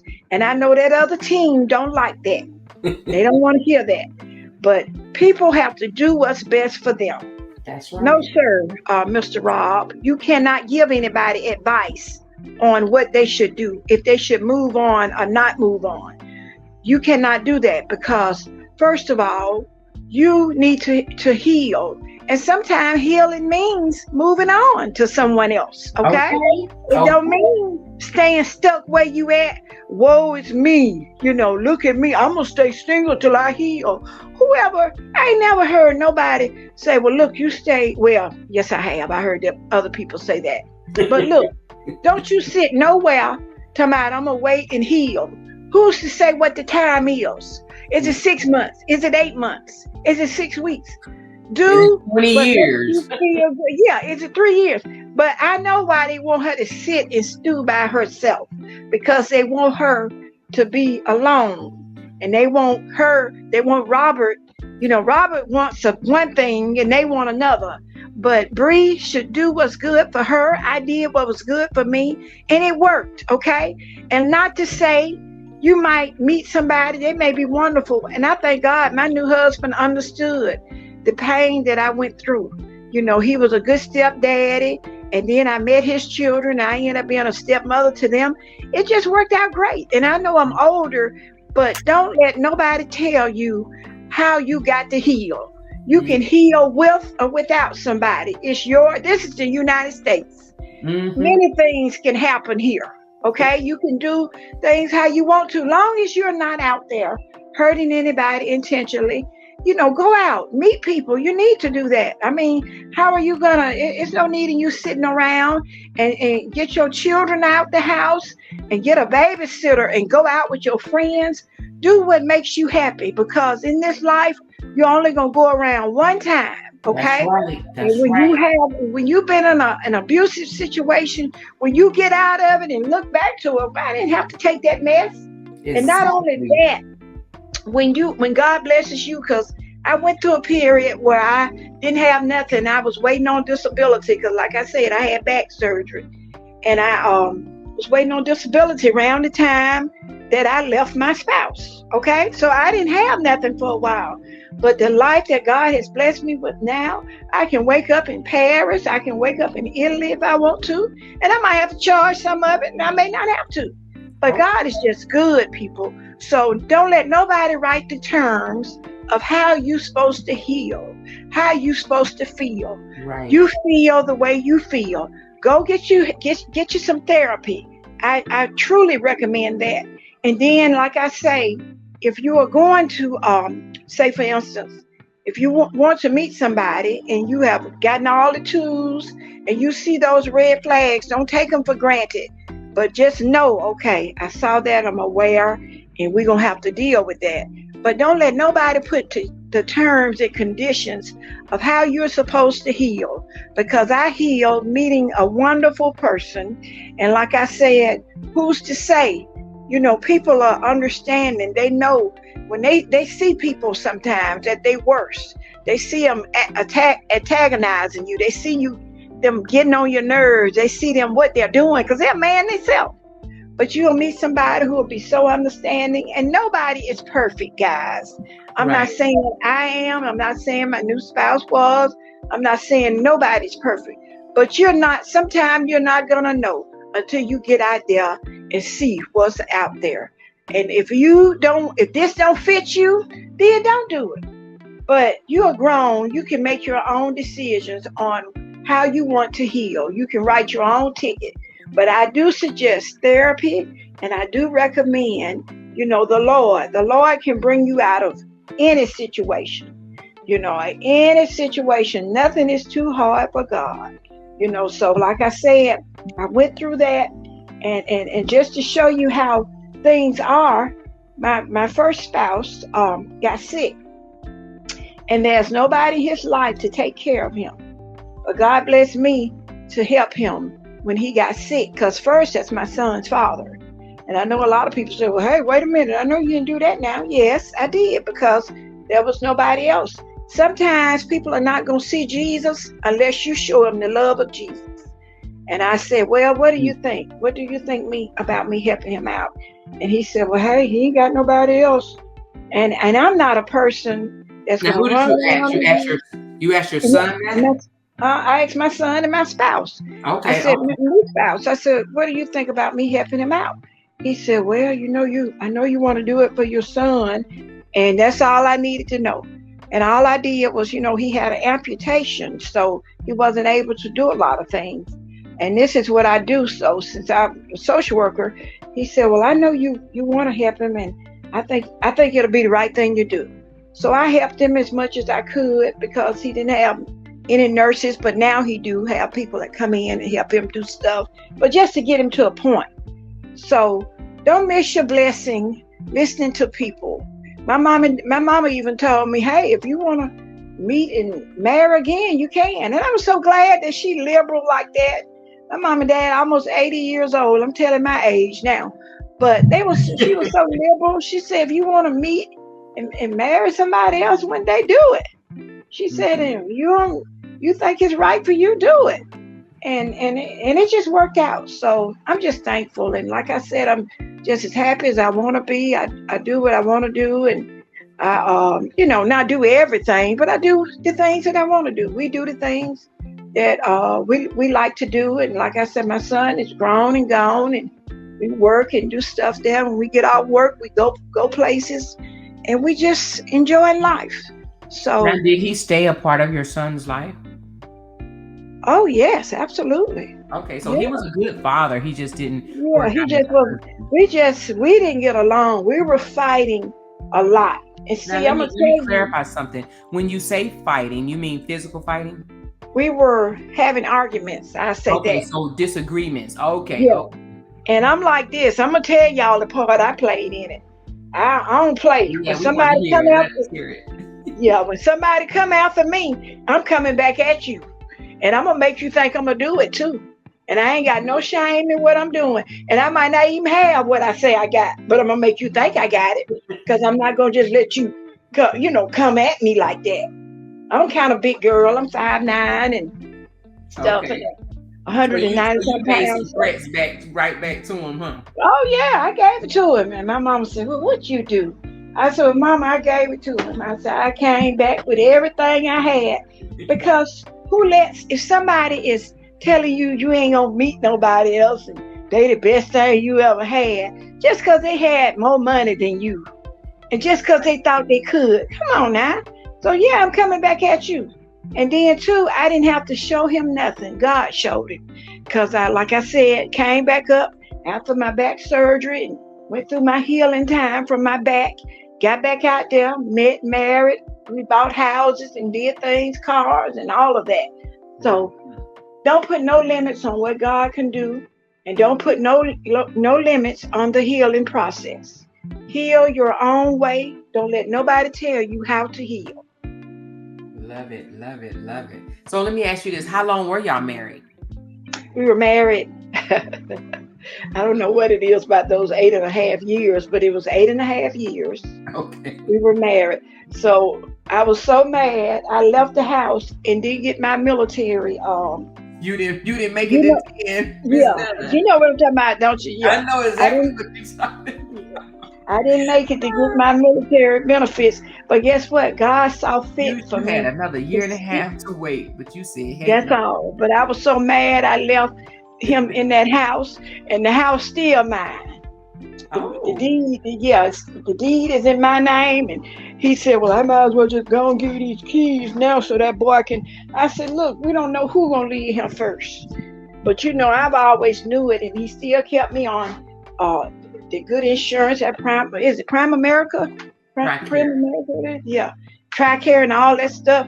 I mean, it was just a blessing. He paid for it himself. So, Okay. don't miss your blessing. You may not get along with somebody being married to them, and you may argue, you may fight, and like I said, my part I played in it as I came back hard because I can be hard, and I know I can. But I just don't feel like I can let nobody just sit and bully me, and I'm supposed to say nothing or do nothing back. That's just not me. Right. Yeah, that's just not me. Yeah. So, yeah, you can be happy again, whoever you are, and if you feel like you need to heal or whatever it involves, hey, I was out having so much fun. I was like, heal what? I'm healed. And it's a mindset anyway, it's a mindset because, you are going to meet. And like I said, my second spouse is a whole totally different man. He would ever raise a hand, would never call a woman a bad name. I told him, you my alternate ego. Cause, he's the opposite of me. Like I'm real, and he like, all right, now calm down. And sometimes you need that balance. I'm a bulldog. I say that. And he's like a little, okay, just a little quiet sheepdog. He's not gonna bother nobody. He's your Yeah. peace. Yeah, he's my piece. But we Miss don't play though, Crystal. baby. We got a gun collection that won't wait. So we don't have no trouble, baby. Not that kind. But I'm just so thankful because, like I say, I'm just free. It's just having a life of freedom without, being married to somebody who's my friend for real, and who acts like my friend. So he Did know your when I'm ex ever apologize to you for anything? You know what? When God told me to apologize to him, he apologized to me. Okay. Yeah, sure did. I said, yeah, some of that stuff, you didn't deserve it, but some of it you did. But anyway, it doesn't matter. I'm apologizing for what I did. Oh. Yeah, I did. And he said, well, I'm apologizing too. I said, okay. So we are friends now. Like I said, he's had his bouts with his health and different things. And, I've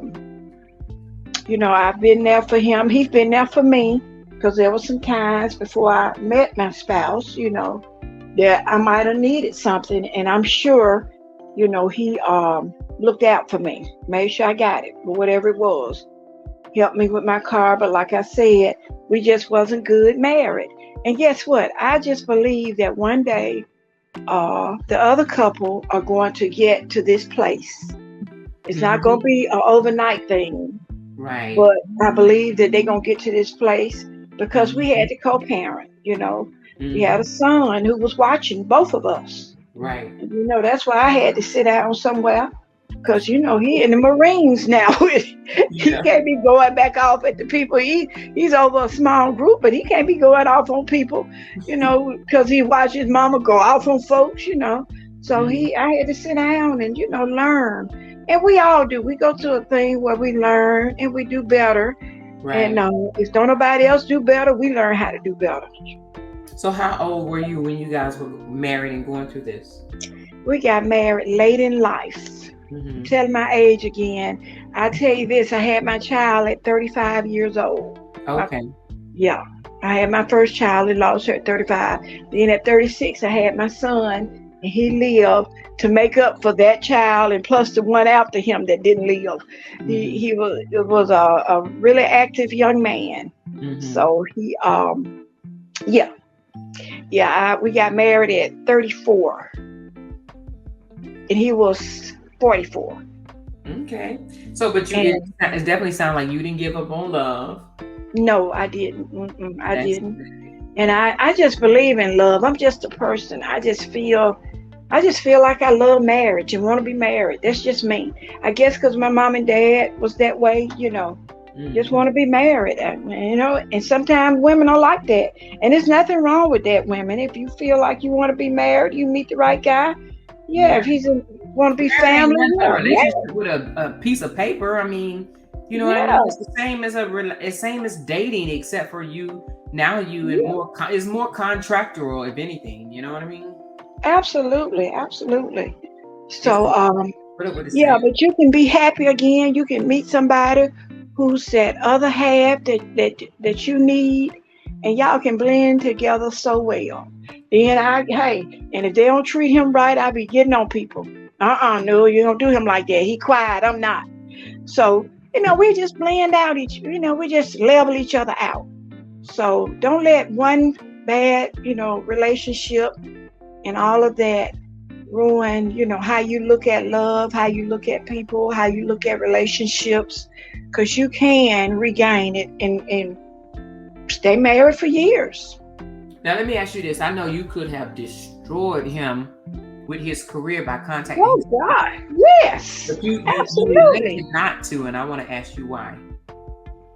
I didn't because of, number one, my son. Number one. Number two, I got almost everything I wanted. And he didn't have no choice but to give me all of the things, because Uncle Sam would have made him do it.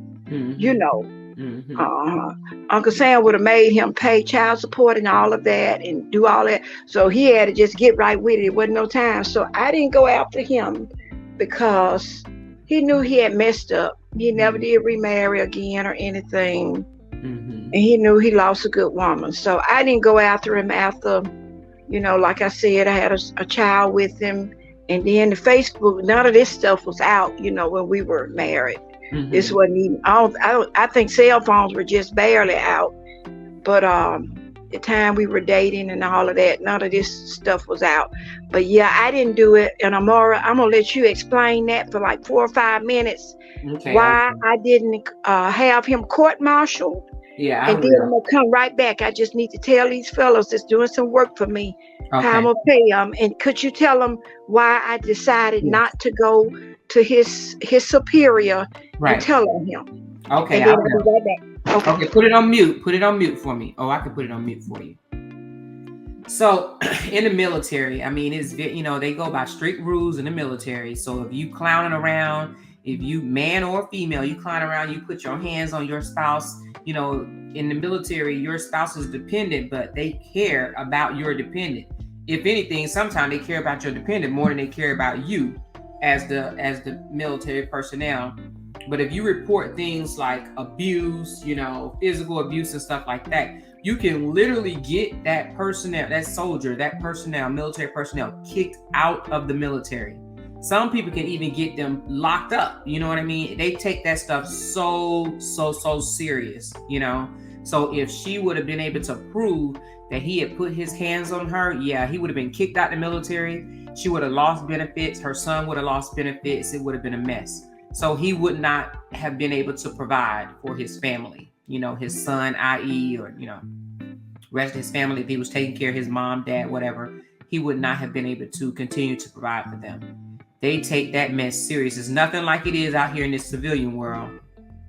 They find out that you hit your spouse. They may cover it up a little bit and continue to move on. You still keep your job and all that stuff. But nope, in the military, nah. They found out about it. You're done. So She protected him. A lot of women do. I will say that. I've seen it happen. A lot of women will protect their husbands. You know, if they're hitting on them, they won't say it or anything like that. If they're cheating on them, they won't say it because they're protecting them. But on the other hand, there's a lot of women that will bring them down. I had a friend who went to her husband's superior and told he was cheating with someone in the army below his rank. It was messy. Yeah, so some women will tell.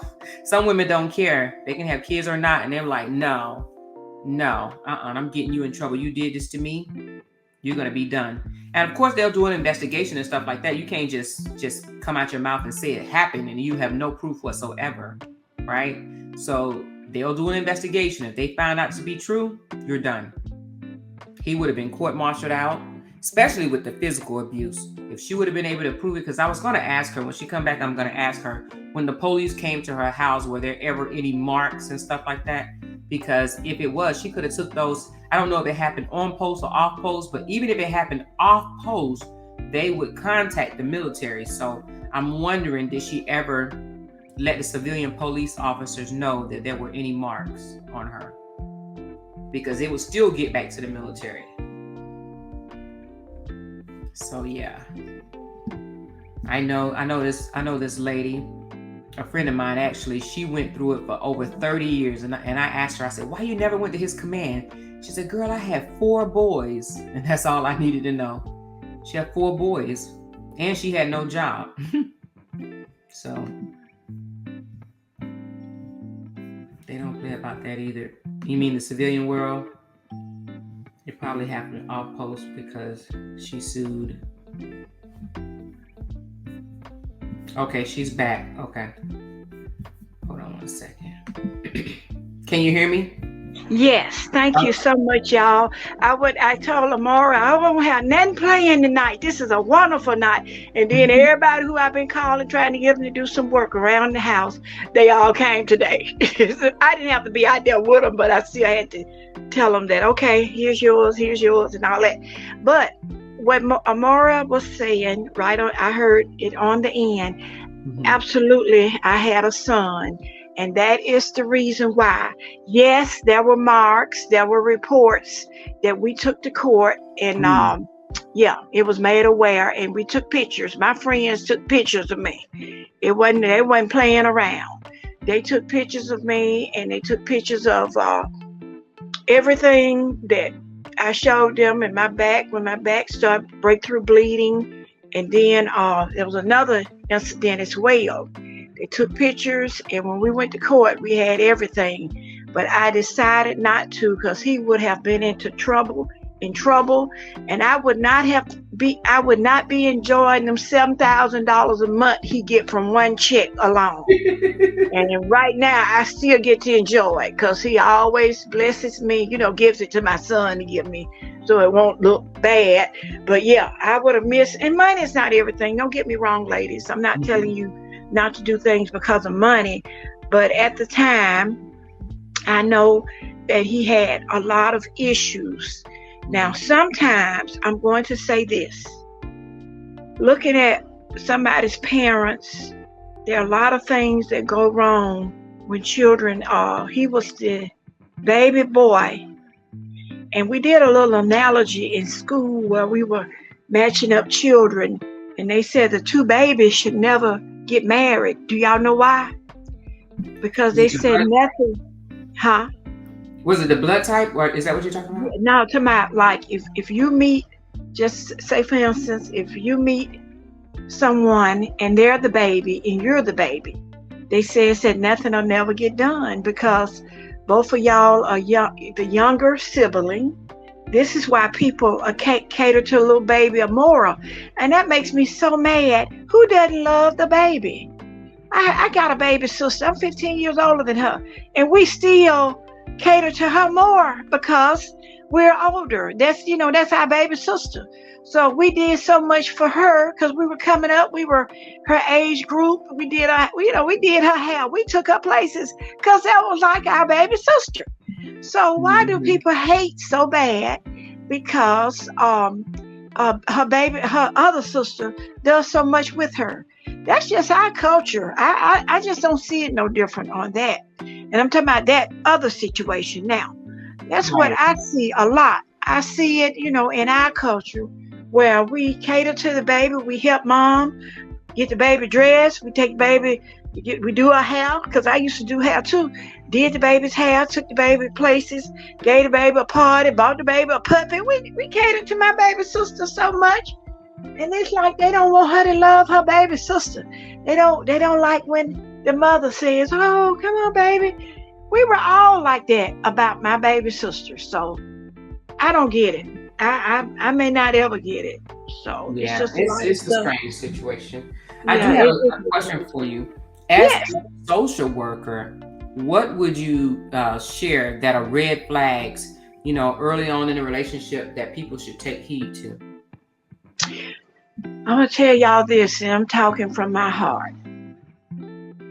There are many people, y'all, that are undercover drug addicts. Okay, you cannot make it. I went to school. I got 100 hours in drug courses. They want you to have way more than that. But I learned so much. That affects your relationship with people. It affects your family.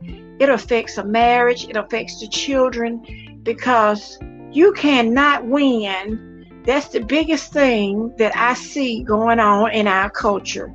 And a lot of times folks will say, "Well, I just smoke a little pot. That's not drugs." Do you not know now synthetic drugs are made in a lab? They put whatever they want to. Somebody said rat poison, bath salts. They put whatever they want to in the drugs people buy and the drugs people make. It is difficult to be in a relationship with people on drugs. It is difficult to have anything, and you wonder what happens with the money. This is what I see a lot. I used to work in a home where people stayed because they couldn't stay in the house with the person who was using whatever. And I'm not saying that, I'm not talking about people who has to take medication, like pills and things for illness. I'm talking about people who's just popping stuff just to be doing it. That is the hardest thing. And a lot of times the person don't know what's going on with the other person. They don't know it because they are sneaking. Now they got some stuff you can't sneak and do. Somebody had some at our doctor's office yesterday, and it was lighting the whole place up. But there are many times that people don't know, men and women, don't know that the other person is on substance. And that's the reason why a lot of relationships, you can't reason. That scripture said, "Come, let us reason together." You can't reason with nobody when they on something and they doing it all day long. That's all they do. And they say the more money they have, the more money they spend. The biggest thing I see in our community, in our relationships, is that people are using, and sometimes people are unaware that they're using. And that's the biggest thing that we have problems with. Eventually I want to work in drug court. That means I'll be talking to the judge about not giving these people 12 and 15 years, sending them down the road. We're trying to change the narrative, and we're trying to get people the help that we need. But you would be surprised to find out why you having trouble with someone in your house, not knowing that it's drugs. And I better not put that out, because I'm a social worker now. I could get in trouble. I ain't gonna say it. But anyway, some of the things that's going on now with our young people, I'll say this. It's drug related, okay? It's not so much mental. Sometimes the mental comes because of drugs, okay? So I want y'all to be aware of the stuff that's going on in the headlines.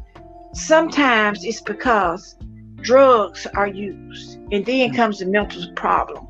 People are not always born with a mental defect. It comes because drugs have eaten their brain.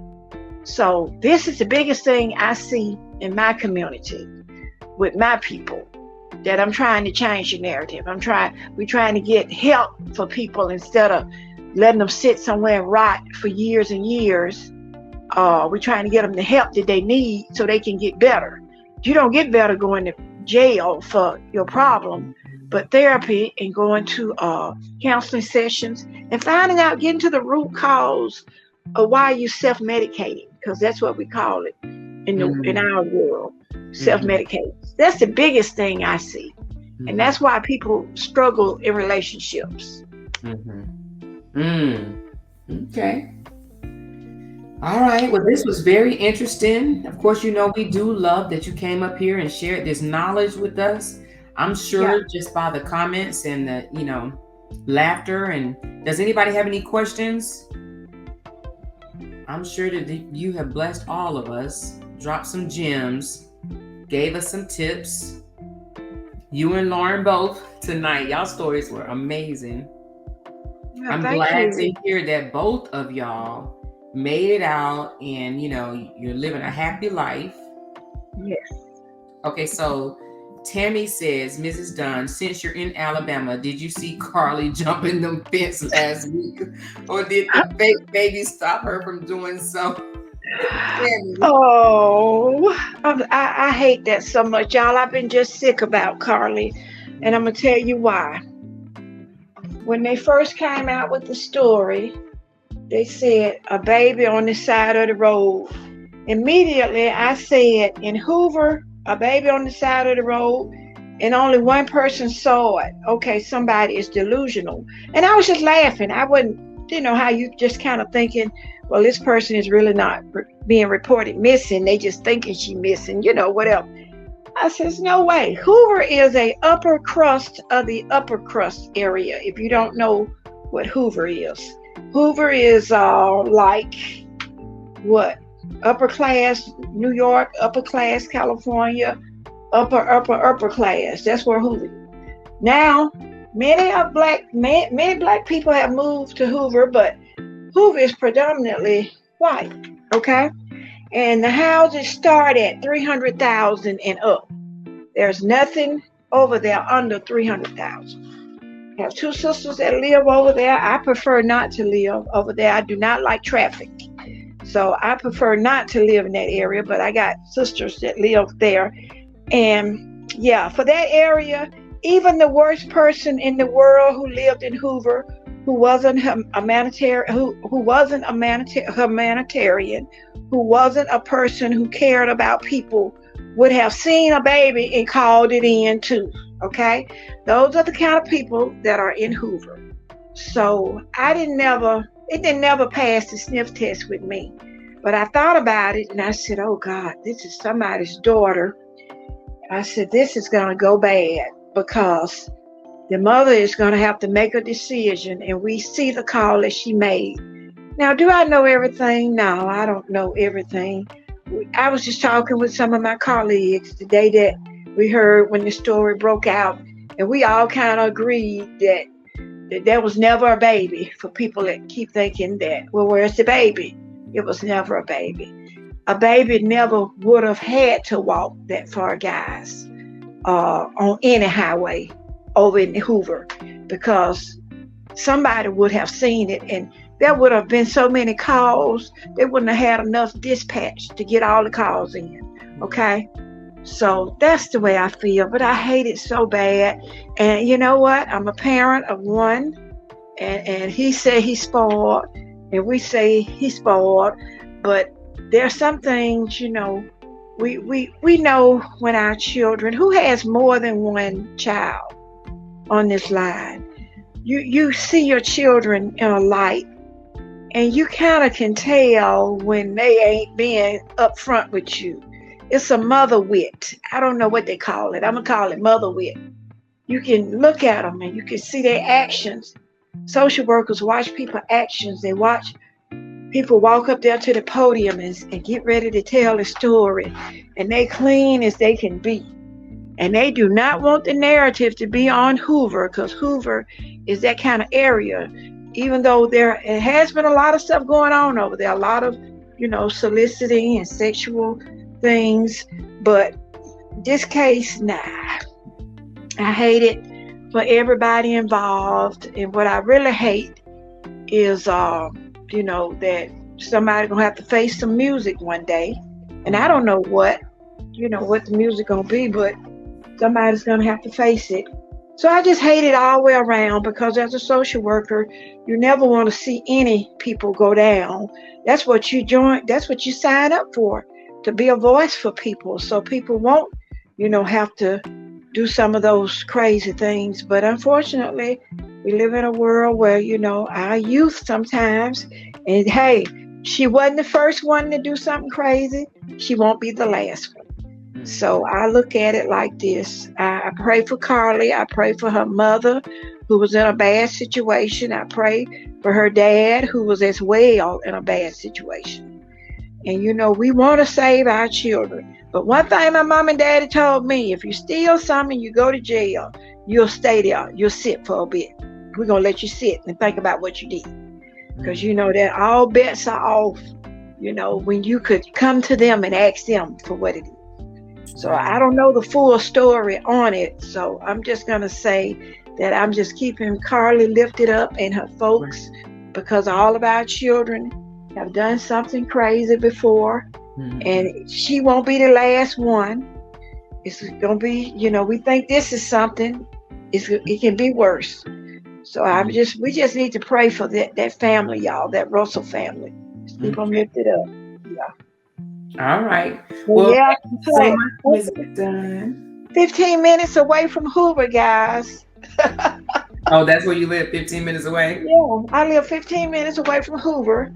And the day that they were out searching, usually it was on a Saturday, is my Sam's day. Go to Sam's, go to Walmart, go to the mall, go to Bath and Body Works, all that kind of stuff. And that day I was so down. I said, you know what? This is no time to be shopping. I'm going to go over there and help those guys look. And I faint when I get out in the sun over a few minutes. So I said, I'll tell you what, I'm going to take them some water and Poway. I left my house about 5:30 that evening, 6 o'clock. And when I got there, they turned me around. I said, I'm a social worker. They said, well, we can't tell you nothing but this. Go back home and you'll hear about it. So now at 6 o'clock, they were made aware of something. Okay?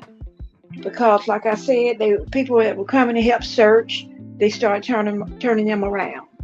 So they were aware. And like I said, when you investigate stuff all day, that's what your job is. They probably knew when they got the call and they listened back and everything. The police probably knew something wasn't right. But anyway, who are we to say? We don't know everything, and we don't know the full story, but we do know that they said that they're not looking for somebody who could have done something like this. So right. Not it sounded like it was relationship issues. That's what it sounded like, and I'm sure the whole story would come out. Matter of fact, I'm even gonna, if anybody know Carly, tell her to come tell her story on our panel. We want to know, what did he do, or he can come tell his story. Why did the relationship end? Bring it on over here. We'll take the story. I hate it so bad because she went to the University of Alabama in Birmingham, where I graduated from and got my bachelor's degree last year. And she was supposed to be a nurse. And I just pray that this experience, it's so many people in the news that go to UAB. I mean, some of the smartest, most brilliant people. And they end up, we had one guy a couple of years ago, he was going on a football scholarship, and one night, it was something about iPods. We don't never know the full story, but it was about some iPods, in which his mother owned a shop over in Hoover. The only black woman I know had a nice full service salon in Hoover. Could have had anything he wanted. And whatever happened, they met trying to sell some pods, fake money involved or something. And it just went bad. It's just so much. But, it's just our culture and it's our people. Our children and stuff. And, sometimes I didn't buy my son the most expensive tennis shoes all the time. I didn't buy him everything he wanted. I wanted to, but some on the inside wouldn't let me do it. And it's just because sometimes it comes with a cost. As they go on, they think they got to have all this stuff, And I just didn't. I bought him, sometime he had on whatever the champions or whatever it was. And you know, I bought him good stuff, but I just didn't always spend a whole bunch of money. And he grew up, and I was telling his dad, I said, look, he bought the same kind of car you drive, which was a Camry. I said, he's so much like you, and that way. He you know, kind of like some of the stuff his dad do. He could have went out and bought him a sports car, but he bought him a nice little 4-door sedan Camry. And I just thought that was great because his cousins went and bought Mustangs and, you know, sports cars and stuff like that, because that's just how young people are. You know, they love the fancy cars and stuff. But I was brought up in a different way. My mom and daddy, they took us to church, you know, went to church with us, took us to church. And they had nice things, but they just wasn't extravagant. We weren't going to spend no 30, 40, 50, 60,000 dollars on no cars and stuff like that. So everybody's different, and I'm not saying that makes a child bad. It doesn't. But I'm just saying. Okay. Well, Ms. Dunn, we do appreciate your story. We appreciate you for coming over here and blessing us and letting us know that there can be a wonderful life to live after a breakup. We do appreciate you a lot. Yes, well, I thank you for having me and asking me. And we got so many things. Me and Amora has spoken. We got so many topics that we want to bring to this platform. This platform is about to blow up even more, guys, because we got some hot stuff for y'all. We gotta, yes. I can't hardly wait. I'm gonna let her tell it when she gets ready to tell it. But I'm so excited. And a lot of times I'll be in the comments and stuff, and I may not get to say anything, but I'm gonna speak on some of these topics as a married woman, and I'm gonna share some nuggets with you ladies who've never been married, and some of you ladies desiring to get married, and some of you ladies, you know, that's been married a long time. And I didn't know. I was telling somebody about all the twerking and stuff. I was like, well, when did that come up? You know. But anyway, I know y'all can tell us some stuff too. But I'm so excited to be on this platform, and I'm so glad that Amora has decided to take in the right road, you know, to be peaceful and to just let people know you can go, you can move on. That's you can right. love again, and you can live again. And whatever happens, don't let 5, 10, 15, 20 years down the road and you're still bitter. Don't do that. Yeah, let that thing go. Look, when you hold on to stuff, it's like a slow cancer, okay, to your body. It actually eats away at you just like you got cancer when you don't let stuff go. And then people don't want to be around you because you're talking about that spouse you lost 15 years ago, that boyfriend you lost 15 years ago. Hey, it happened. Move on. That's right.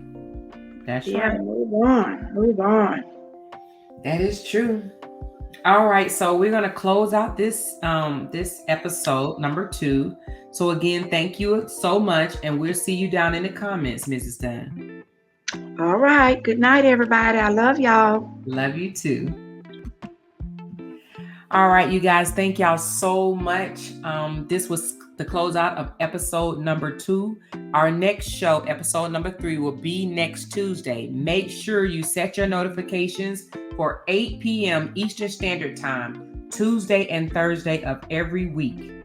We will have episode number 3 next week. Please, before you exit, make sure you hit the like button, please, on your way out. We do thank you. This is the end of our show. I will see you next week. Goodbye.